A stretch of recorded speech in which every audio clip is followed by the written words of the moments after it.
Ghost Hunt with Stephen Kendall-Lane.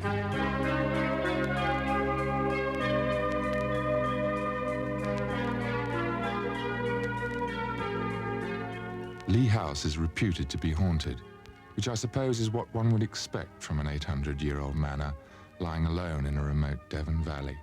So I travelled to the West Country to investigate the hauntings at Lee.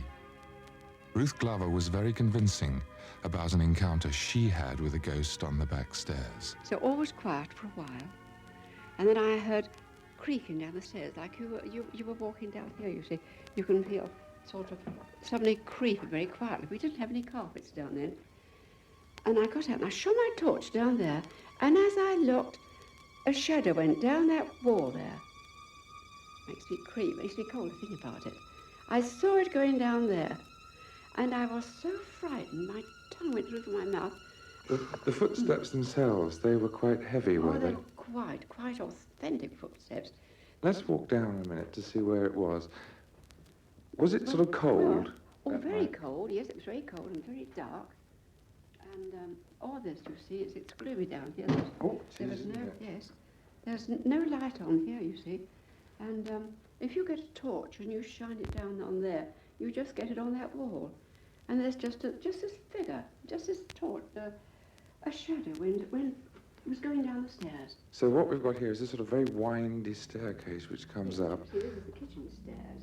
And there was a sort of a fluorescent glow from the bottom, which had been the natural, perhaps, light of the moon. Well, probably from these windows here, from the courtyard.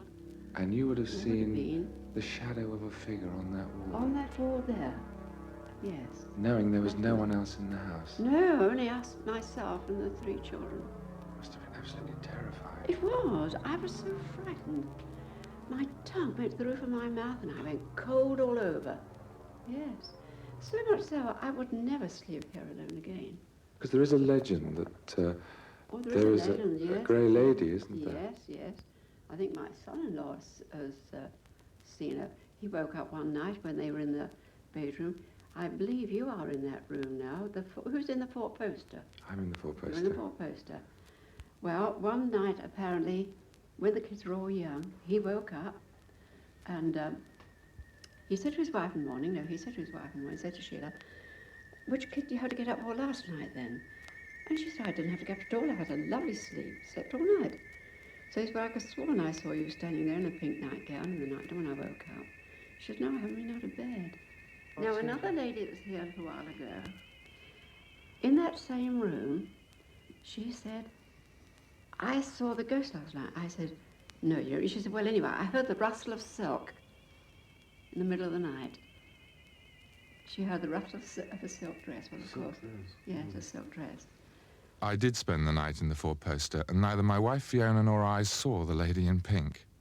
But another guest sleeping next door, Anthony Hibbersley Cox, the author of Haunted Britain, did report a strange experience he had in the early hours. We had a good night.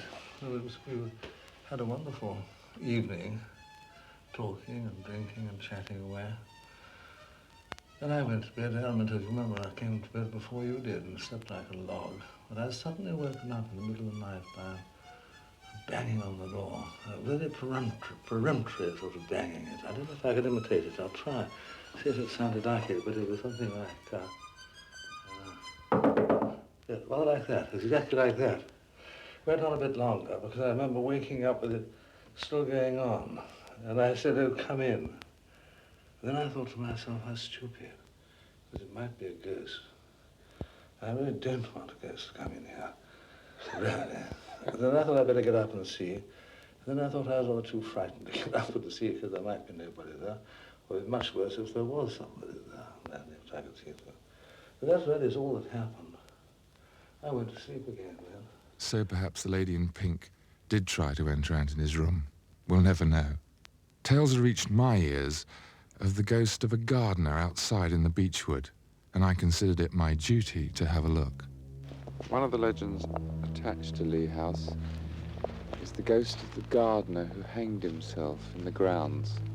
And it's generally recognised, certainly according to Mrs. Glover, that he hanged himself here in the beechwood. And the interesting thing about the beechwood is not only is it rather eerie, But as we walk through it, we can see there's wind all around the wood, and all the trees at the outside are blowing, but not here in the middle. And there's no real answer to that or explanation for it. It is rather evil sounding. And certainly the tree where it's thought that the gardener hanged himself does have this rather obscure, natural noose in its gnarled branches, almost as if inviting people to do the thing there. I must say, this place does give me the shivers. Perhaps of all the places around Lee House, this one is one place that you really want to get out of as quickly as possible. And so the ghosts at Lee House remain unconquered, and I'm afraid to say unidentified. To what extent legend and fact intermingle in the supernatural world, it's difficult to say. But over the front door at Lee House, there's a stone greyhound. Legend has it that if the greyhound turns its head in towards the building, someone inside is about to die. Now that story might stretch even the most generous of imaginations. And yet I noticed that the stone greyhound looked out across the valley directly at an ancient tree. That tree is dead and withered, and I was told that experts say it should have crumbled away centuries ago. Yet mysteriously, it still stands, the only dead tree for miles. My next trip into the unknown was one ghost hunt I was glad to return from. The Birdcage Inn in Thame, Oxfordshire, certainly has a weird atmosphere. Such a weird atmosphere, in fact, that in the ghostly room at the top of the house, nobody wants to stay for very long. Now, Pat Ellis, you're the landlady here. What do you think is up there? Well, I think that he was a leper who was stoned to death by the people of Thame. And I think he was never buried, because he actually told me he hated people and he didn't believe in God and just wanted to be left alone. And as a result, there is this atmosphere right through the house. Yes, he just wants to be left alone up there, and he doesn't want people to disturb him. Well, you're going to show me round the birdcage, I hope. We might as well start from the bottom and work slowly up. Yes. I'm a bit reluctant from what I've heard about this ghost room. Where shall we start? I should think the cellar, because there's quite a history attached to that too, because it's always been the prisoner, the local lockup, dating back to the 13th century. Now, this was, in fact, a prison, wasn't it, at one time? Yes, yes. And also it was a prison in the Napoleonic Wars as well. Yes, and you can hear people moving around above. I can imagine what it must be like being a prisoner. Yes, must have been terrible. Yeah. And you can feel sort of an evil presence. Oh, yes. And most of all, round here, there's a little corner, round the corner here.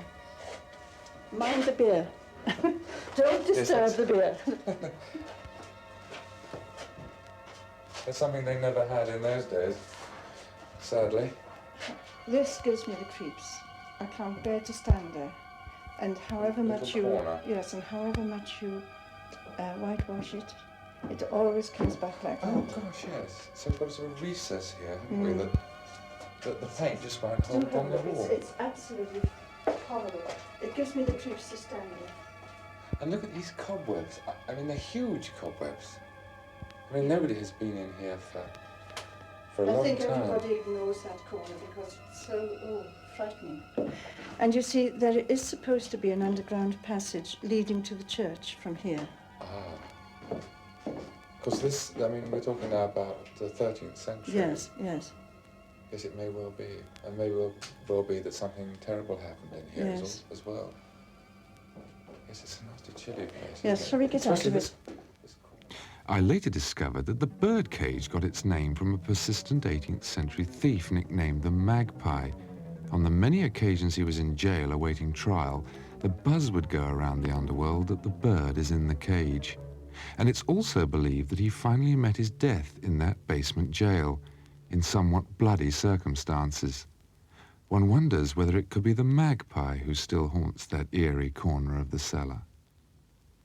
Before taking me to the top-floor leper's room, Pat took me to the bedroom beneath it and described knocking sounds she'd heard from the room above. Apart from the knocking, Pat, have you ever heard anything else in here? Only sometimes I've heard footsteps. I've heard footsteps, and there's been no one around. But I've never discovered where they went or where they came from. You didn't know whether they were coming from upstairs? No. But I think there's a creaking stair here, the second stair at the bottom, and I heard that creak. Really? Yes, I did. And there was nobody in the house? And there's no. Oh, gosh. Well, let's... and it's upstairs directly above the ghost room, the leper's room. Yes. Should we actually now go? Yes, all right. Get it over with. Okay. Shape, this isn't it? These again, these narrow, very steep, winding stairs. One so often comes across this sort of thing in the haunted house. Sorry, I've got the shivers. I think you and I both. Now, where do we go from here? Well, this Gosh, is... This, I can feel something now that yes. is very hairy. This is ghost room. Let's walk into the body of the room. It's a very, very narrow room, isn't it? Yes, I think there again it might be not imagination, but I feel that behind this wall. This one here. Yes, you see, there's something, and there was a big hole here, just about there. Just on the other floor. Of they call it wattling, I think. This stuff. Yes, waddling. That's yes, right. That's right. Yes. And there was a great big. The rest of it was perfectly all right, but there was just great hole here, and all the surroundings were sort of splintered. And there was the most ghastly smell that came out. I've never smelt anything like it. And it was so bad that the workmen couldn't continue for a few days. And But the hole, you think, may well have been it looked as if... that they fed the lepers. Yes. No, the leopards were all up here, I think, on the whole of this floor. But I think this poor one was kicked through there. Oh, I see. You I think he may was have killed, and I think he was kicked through there. And you think that when you took away the wall, Yes. that you released him? In the I sense that wonder. he then started to haunt? I don't know, no, because I heard him before he did that. You heard him I heard all the knocking before. knocking for release, perhaps? Maybe. Do you find that people are reluctant to stay in this room? Yes. Most of them are. I don't like this place. Come on at then, all. let's go to the other place. Occasionally, I do come across haunted rooms that have an oppressive feel about them, and that top-floor chamber was one of those. It was the sort of place I didn't wish to spend very long in. And one thing that intrigued me was that the recording equipment went haywire while in that room. The sound level dials flashed into the overload and then went dead. By rights, the recordings should have been unintelligible, yet they were not affected. All very strange and uncanny, enough to satisfy me that something about that room was perhaps not of this world. Knocking noises may have been heard before the opening in the wall was revealed, but I'm certain that whatever horror now lurks in that leper's chamber was released when the hole was discovered.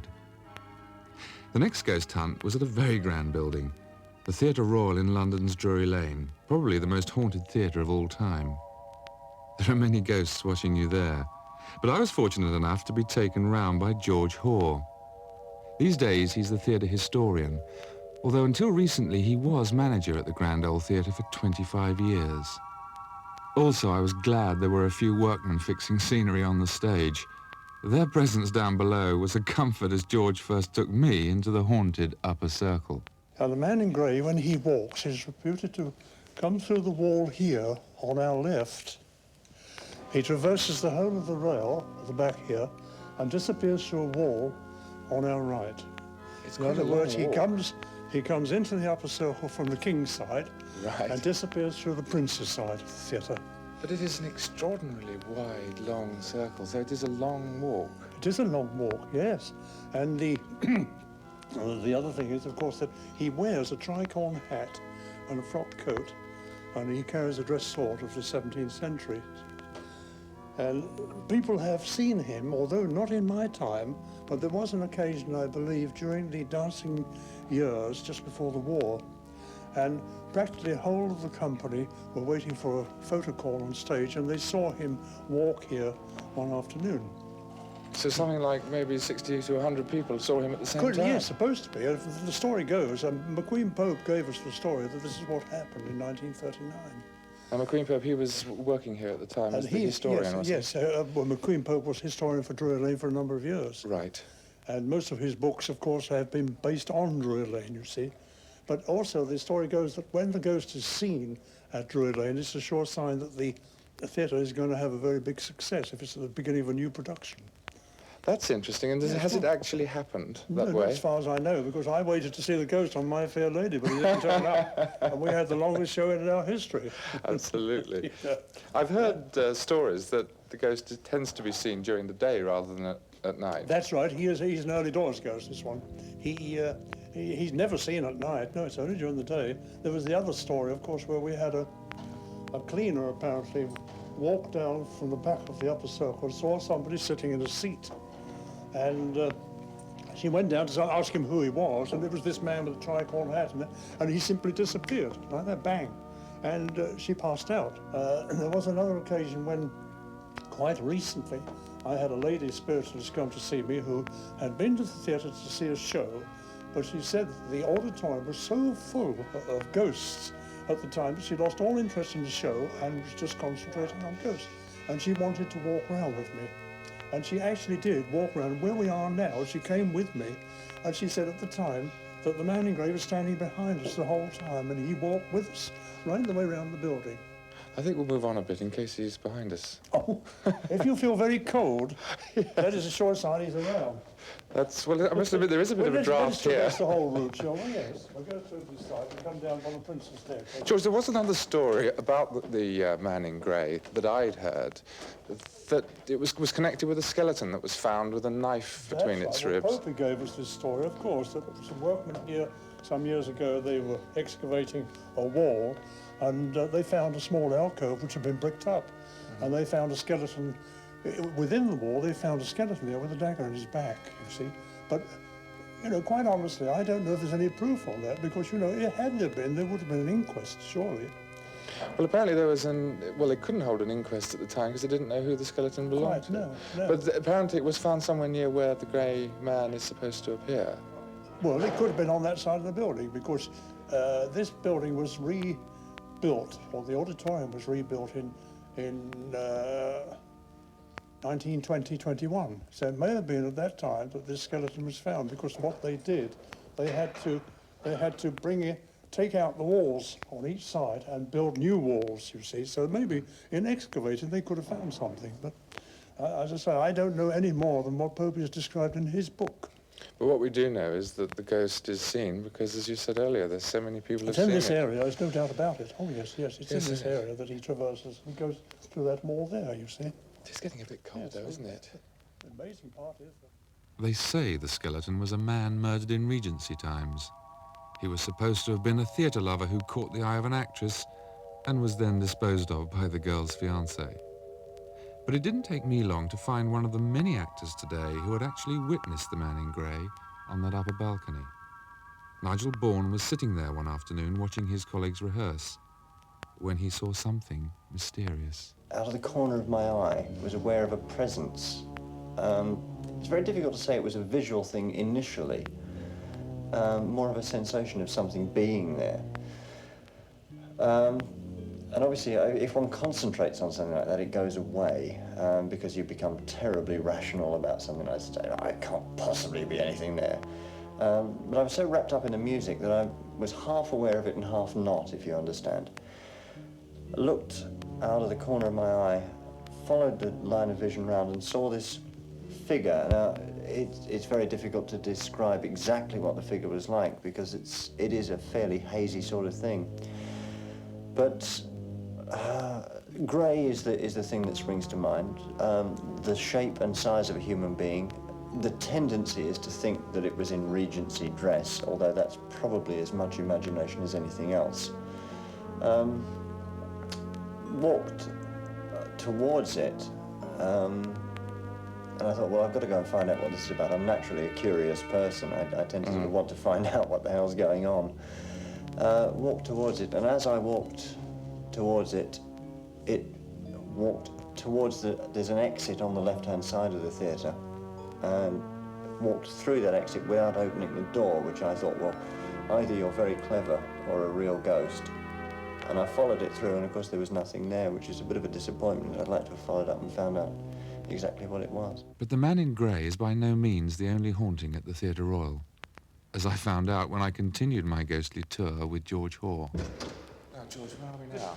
Oh, yes, well, this is the room that used to be my office. When I first came here 25 years ago, this was my office, and it was during my fair lady that I used to sit at my desk here at night, and we worked very late because we had a very big advance. And one or two occasions I found that items were being picked up off of my desk and dropped down again, picked up like this, and I wasn't scared, but I found out from other people who I talked to that they said, oh yes, this happens to any manager that works late. And apparently what had happened in the past, Arthur Collins, who was a managing director here for many years, used to go after his manager and say, look, you shouldn't be working late. You should do your job within the time allotted and then go home. And they did say that if a manager worked late here, terribly late, he would come around and more or less do this kind of thing and say, well, it's about time you went home. It was a signal for him to get out of the building quick. The idea of a ghost trying to prevent staff working overtime appealed to my sense of the ridiculous, until I met the present manager, Stan Jarvis, who made it quite clear that the ghost of Arthur Collins is still around. I came here in July of '82, and in the first week when I was sort of getting to know the building and catching up on, paperwork, I sat in the office one day. That's in the other office across the way here, which doesn't have a window. It has a skylight. And we were working, my new assistant and myself, looking at things, and quite suddenly there was the nearest thing I can describe it was like a wooden ruler on the desk. Now we were sitting each side of the desk, just chatting. And of course we just looked at each other. And I said, it was here. My hand was on the desk sort of thing, and it was almost though you could feel it. Again, as if somebody was telling you to stop, really. Right, and, we were working out of hours. So ever since then, if ever I stay in the office during the afternoon, doing anything, I tend to look up and say, it's all right, I'm looking after your theatre. Moving on with George Hoare towards the stage itself, we passed along the dark corridor, where he had actually been attacked from behind by an unseen entity. So this is the corridor that you would walk down to your changing room. Yes. And you get to this door here. As I got to this door, I went to open it like that, and somebody pulled me back my coat. Now, you can see the width of the room here, width of this corridor. There's hardly anybody could have got away standing behind me, and the corridor is long enough on each end to see if anybody was around. And there was nobody around. I simply felt this myself. You actually felt yes, somebody and I thought somebody. back. I thought somebody was joking, playing a game with me. Really? This did happen. It's the only manifestation I've ever had of a ghostly effect in this building during the whole of my years here. And then we had another one. We often hear footsteps walking along this corridor, and somebody will knock on the office door like that, and you say, come in. Nobody around at all. You go to the door, look around, and nobody around at all. It sounds like you take it all for granted. Up and down, you see. Oh, look at this bit. This place is absolutely crawling with some ghosts. It is. Yes, absolutely. So here we are on the stage, the magnificent stage of the Drury Lane Theatre, and in fact we can see George with the upper balcony circle, yes, where the man in grey walks round, you see, and it was in fact from this position that the whole of the company of Dancing Years in 1939 saw him walk round. And he walks, as we're looking now, he walks from the right to the left-hand side, in other words, from the king's side through to the prince's side of the theatre. Some actors have felt a presence with them on the stage. That's right. During the performance of of Billy, Michael Crawford said that he had felt somebody on stage here with him. And then a later show we had No No Nanette with Tony Britton, and Tony Britton of course also records that he felt somebody on stage at the time. But the original story goes back to Oklahoma, and they had Oklahoma here, but one of the ladies in the show, and I can't remember the name now, but she apparently forgot her positional lines, and she felt that she was being prompted. She really said that she was being prompted by somebody on stage at the time. Definitely a theatrical ghost. Yes, it was. Oh, yes, it was definitely a Very theatrical helpful. ghost, yes. One final ghost, real ghost, that is supposed to walk is Charles Macklin, the Irish actor, who apparently, for some reason, killed somebody on stage by mistake. Yes, actually he had a fight with an actor in the green room. It wasn't on stage, it was a fight with an actor in the green room. And I believe he used a sword or something, but he pierced this man's eye. The man died, and he was another actor, of course. And I think that Macklin got away with it with manslaughter. But it was a very touch and go thing. The interesting thing about the ghost of Macklin, if it is the ghost of Charles Macklin... It could be, but I say we have no proof on that at all. Because it's normally the victim that turns into a ghost. Yes, the ghost, because he's coming back to torment everybody, surely. Yes, I must admit there are so many stories, but you have given us a very clear and concise outline. Oh yes. I enjoy them too. And I hope that the people that come to the theatre probably enjoy will them. come back and do it myself someday anyhow. George, will you? I will. I'll let you know. I hope please, I'm doing the record series it. still. Yes, we could do a programme, the first programme of a ghost interview, live.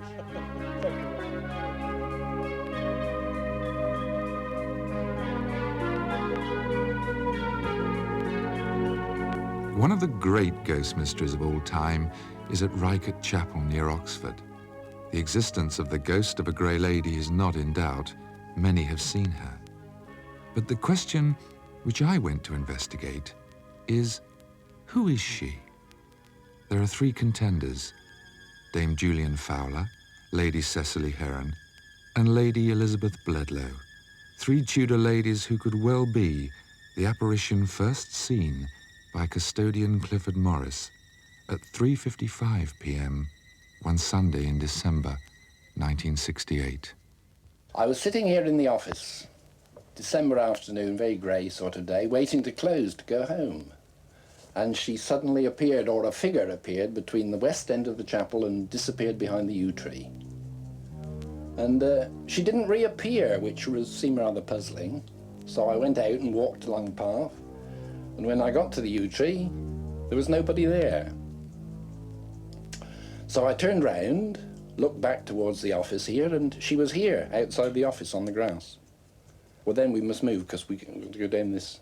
You mean you could actually show me what... Yes. That'd be the best idea. Right.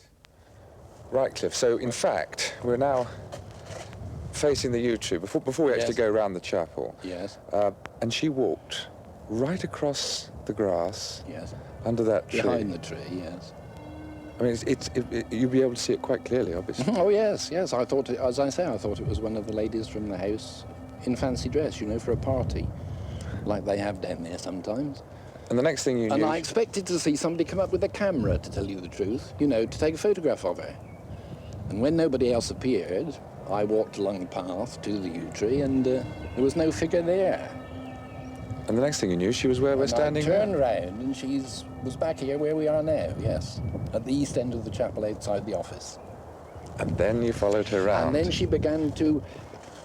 I'm going to use the word, although it's often used in this connection. She glided rather than walked. She went very smoothly down this east end where we're going now, and round to the north side of the building, round here, past the small priest's door there in the north wall.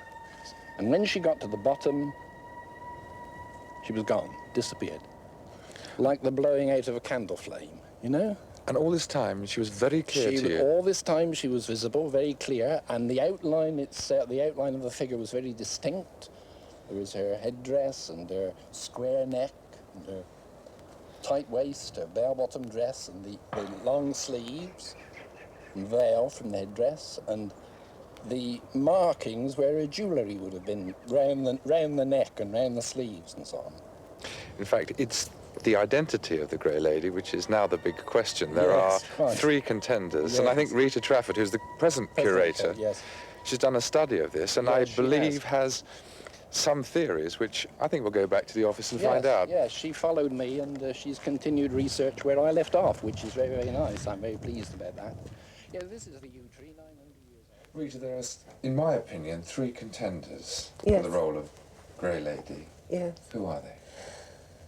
I think that you have to view the question in relation to Cliff. When Cliff saw the Grey Lady, he says that she was dressed in the early Tudor period. And so from that, there are 3 contestants. The first is Dame Julian Fowler, who obviously had a tormented soul.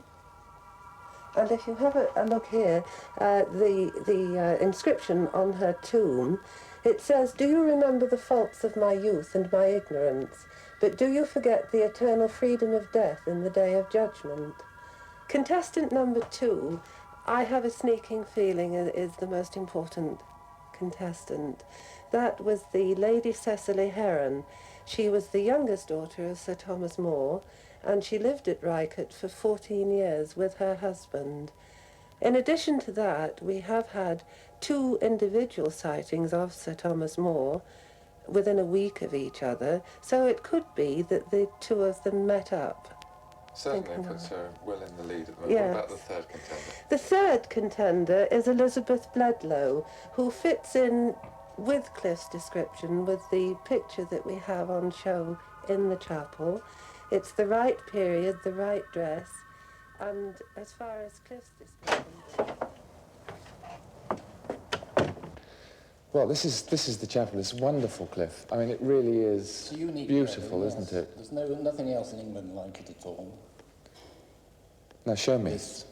The Show me picture? Lady Elizabeth Bledlow, who you believe is the Grey Lady. The only known likeness of Lord and Lady Williams on his tomb in Tame Church. And there she is, look, his first wife, Elizabeth Bledlow, by his side. And the dress that I saw on the Grey Lady is identical, to all intents and purposes, identical with that. So you actually saw that lady? I'm quite sure that it is Elizabeth Bledlow, yes. She was very unhappy here with him because he was such a nasty piece of work.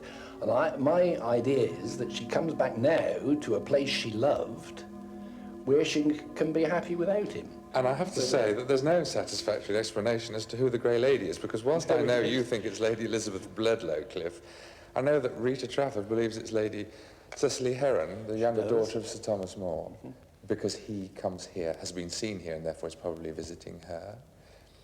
And I think it could well be Dame Julian Fowler. And the reason I think that is because the words on the brass about her soul show such a tortured mind. I agree. That she's probably just as unhappy as Lady Elizabeth Bledlow, Yes, who was married to the exactly, Tyrant. yes. So we have 3 answers. So we still haven't solved the mystery.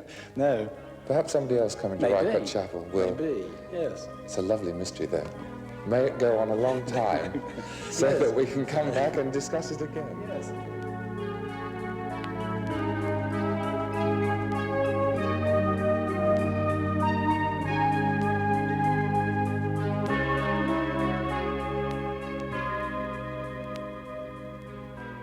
I believe the identity of the Grey Lady at Rycote Chapel will remain a mystery, unless one day she stops and speaks to someone. Because although the vast majority of ghosts drift past us apparently unaware of our presence, there are ghosts who do make contact, and sometimes in a very chilling manner. There is a story about an old dowager who lived alone in a castle on the shores of Loch Assynt in Scotland. She was an evil old bat who took great delight in spreading malicious rumour. On one occasion, a young couple in the village were delighted at the birth of their baby. That is until the old dowager suggested that the young wife had been unfaithful to her husband and the child wasn't his. The husband believed this nonsense and threatened to kill both his wife and the child. The young mother, beside herself with fear, called upon her brother, who took the jealous husband up to the castle to confront the gossiping dowager. The old woman stuck to her story, and the irate husband continued to believe her. The brother, who dabbled in the occult, drew a pentagon on the floor and called on the supernatural world to come forth with the truth. A swirling fog appeared in the corner of the room, and the shape of a cloaked figure could be seen through the mist. The brother told the husband to ask his question, which the husband did, demanding of the ghost the truth about his wife. The cloaked figure replied in a haunting, hollow voice, "Your wife is faithful to you. The child is yours."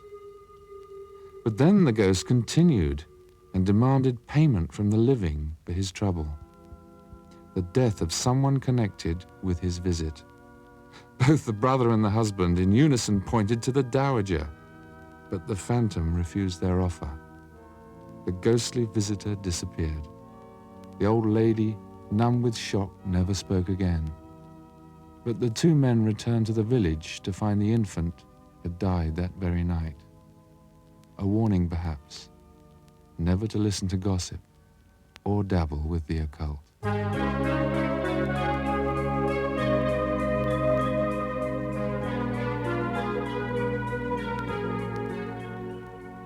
Ihorn Manor in Hollingbourne, Kent, built in 1425, was once, so they say, the home of Thomas Culpeper, lover of Catherine Howard, who lived nearby. She married Henry VIII and was unfortunately topped for playing around with young Tom. But today, Ihorn is said to be very haunted, and certainly looks it. Sheila Simmons invited me in to meet her ghosts. This was the Great Hall, and this was open to the roof. And are we likely to see ghosts here? Or hear ghosts in this room? Well, when I was in the other room, the little sitting room close by, I did hear a lot of voices coming from here. And that was before I knew it was the original Great Hall. And yet you knew there was nobody in this room? Oh, yes, there was nobody in here. Nobody in here at all. That must have been quite frightening. Yes, yes, thought-provoking. So we move now from the Great Hall Hall into the dining room. This was where I was sitting here, listening to the radio, fairly late at night. By the door, really? Yes, by this door. And this door was sealed. It's solid oak, that. So this door was completely immovable? Completely immovable. My husband had sealed it up. And I was absorbed in the listening to the radio and sewing, and there was a knock the other side of the door. And that was very frightening. Like? Yes, that's it. Now, can I take you through? So many nooks and crannies and Yes. shadows. It's a very eerie house, but nevertheless quite fascinating. Come through. Now these are These are new stairs. Yes. We put I can almost imagine Thomas Culpeper coming into this room. Yes. This wonderful four-poster bed. I've never liked to sleep in here. Why not? Well, I did try and sleep in here. My husband and I thought we would try and sleep in here, but there were lots of noises and funny little light appeared on the fireplace that we left at 12 o'clock.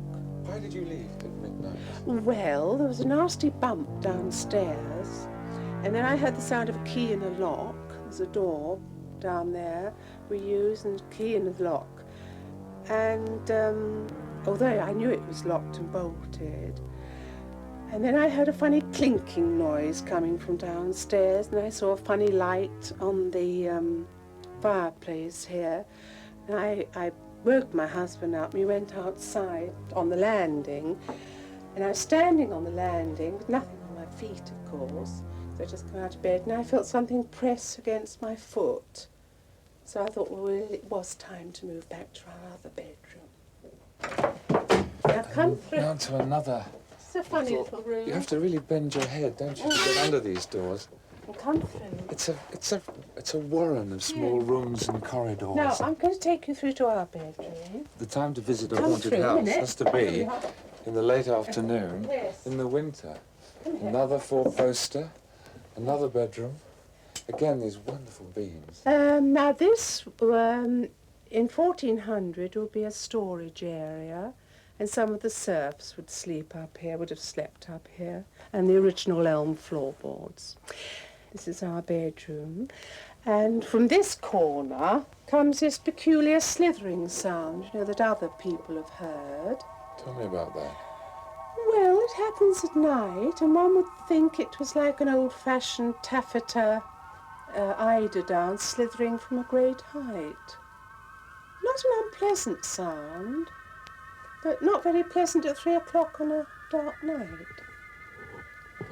No, I would think, and other people have heard this too. Yes, yes, people that have lived here before us heard it, yes. And then from over there, that side, I have heard a peculiar clinking sound from over there. Most odd sound, just where the dressing table is. Have you ever woken up in the middle of the night and seen or heard a ghost? Well, I was aware one night of someone standing over my side of the bed, a man. I said to my husband, there's a man standing over me. Whether he heard or not, I don't know, but he didn't say anything. That's my husband, not the man standing over me. But after a while it went, and I was much relieved when it went. And I said to my husband, no, the man's gone now. But again, my husband didn't reply. I think he thought I was completely round the bend, but that wasn't nice. There are supposed to be black figures seen in the garden. No, I haven't seen any figures in the garden, no. Do you know of anybody that has? Well, a family that lived the other end of the house, I'm going back over 30 years, said there was a grey lady. Well, I haven't seen that. And somebody who lived in this part of the house said there was a funny little old man she saw in the garden, but I haven't seen those, no. I've only seen the dog coming through the back door there. What happened? Well, I was coming along the garden path. I'd left the children, my husband in the car. They were putting the car away. A beautiful day again. And I was thinking about what I was going to give them to eat. And I turned round the corner along the path there, and coming through the closed door was a dog, something like a chow dog. And just actually walked walked through, door? Yes, That through was the closed? door, yes, that was closed. And of course I could partially see through the dog. He looked quite a cheerful dog, yes. Now that must have been absolutely terrifying. Well, no, I wasn't terrified. No, I wasn't terrified. The only thing is that you can't, in those days, I'm going back about 25 years, you couldn't talk to people about that sort of thing because they think you were crazy. Sheila Simmons says the dog was something like a chow, and I later discovered that a breed of hunting dog did exist in medieval times, not unlike a chow in appearance. What interested me further was that just such an animal is carved in stone on Lady Elizabeth Culpeper's tomb. Could it be that the Culpeper family dog still roams the mysterious rooms at Ihorn Manor?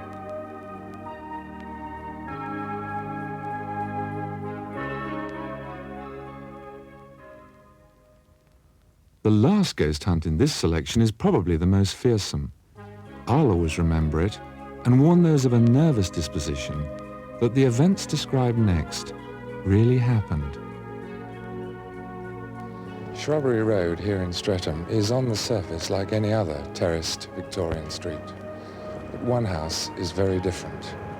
Behind these walls there have been some very mysterious and horrific happenings, and I'm about to go in and meet Kay, the owner, to find out more about it. And the gases appeared over the bed there. The gases, explain to me what happened. Oh, 2 swirls of dark grey gas.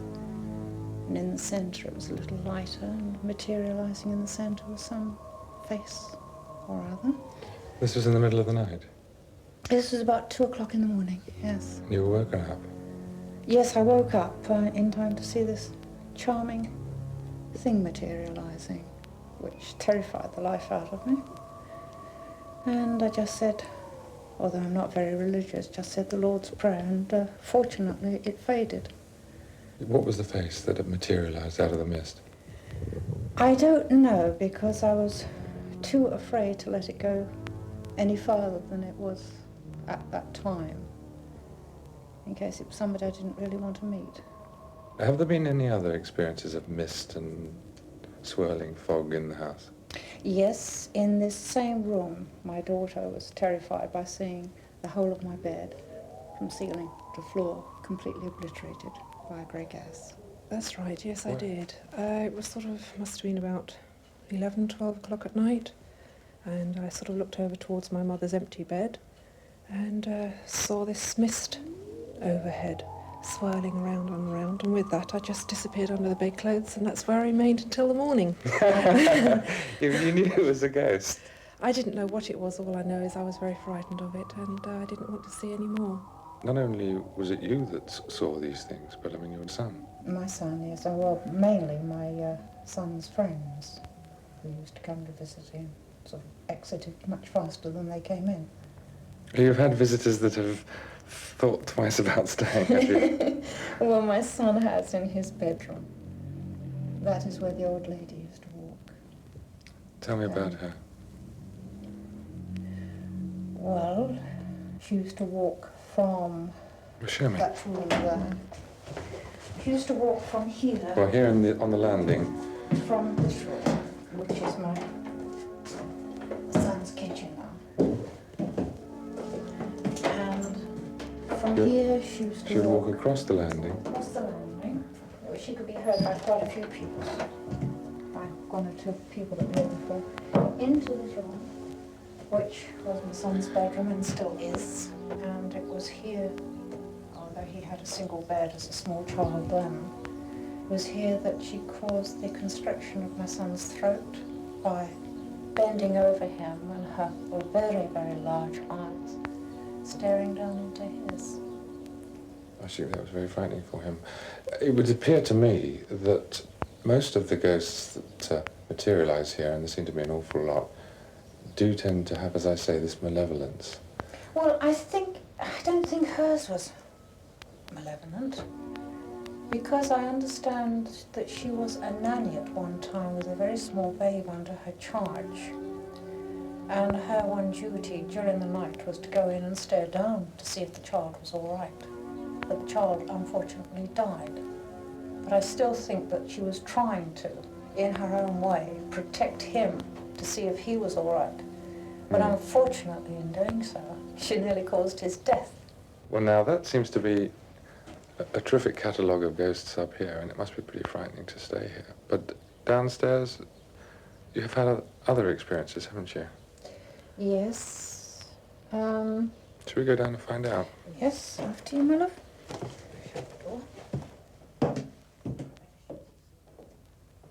Now, the stairs we've just come down, according to Kay, there was a very recent occurrence where it would appear that a waterfall materialised at the top of the stairs and cascaded down for no apparent reason.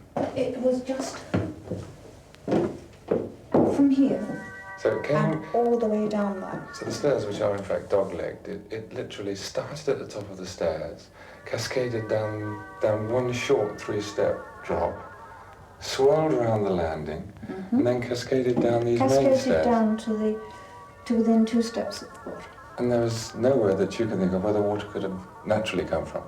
No, and the carpet here was bone dry. And how long ago was that? Just before Christmas, about 2 days before Christmas. I think the only room we haven't been in, Kay, is this one here. Well, yes, this one in the scullery, but in the cellar, but nothing has ever happened in the cellar. Which leaves this room. Has anything happened here? Well, when we first moved in here, I had a son that was always ailing, so I was always walking the floor with him in here. The kitchen? In the kitchen, yes. Yes. And off, as you can see, is a very small scullery, weird shape, with a shelf with a ledge on it and saucepans. And during the night, while I was pacing the floor, the saucepans used to come flying over the lip of the ridge and bounce into this kitchen. Who do you think it might be that's trying to attract your attention?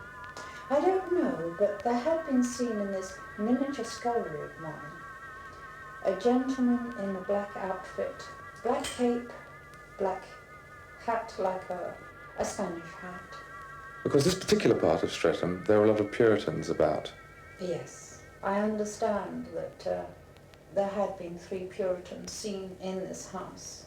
But you haven't seen them? I hadn't seen them, no. I suppose the only... I mean, you've seen so many ghosts, Kay. At least it's interesting to know there are some you haven't seen. The house in Strawberry Road is clearly the home of many ghosts.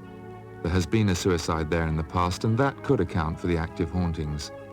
And I later discovered that a coven of Satanists used to hold court nearby, and that would explain why the Lord's Prayer stopped some manifestations. Yet Kay and her family bravely soldier on, with swirling mists and waterfalls, and they do have my admiration.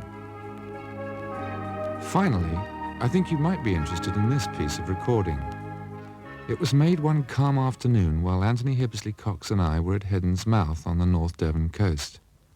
Anthony has written a book on smugglers, and he was telling me how large smuggling bands would load as many as 100 ponies with contraband and trek them up from the beach to the village. You might think you can hear the sound of horses' hooves and smugglers shouting in the background as Anthony and I chatted, walking up a ravine path. Yet when the recording was made, we were quite alone, and all was quiet around us. If we have picked up the sounds of a smuggler's band from 200 years ago, it's worth remembering that there was a dreadful tragedy at Heddon's Mouth. A smuggler's boat was dashed on the rocks as they were trying to land their booty, and everyone perished. One of the sayings that originated from smuggling folklore was flash in the pan. What was that? Flash in the pan was a flint pistol, which was a pistol which the flint, people say flint, but actually although it was a flint pistol, the word is flink, which caused the flash in the pan of the gun which held the gunpowder, without it propelling a bullet out of the muzzle. So it was used as a signalling pistol in the same way as the spotsman who signalled the men in had a...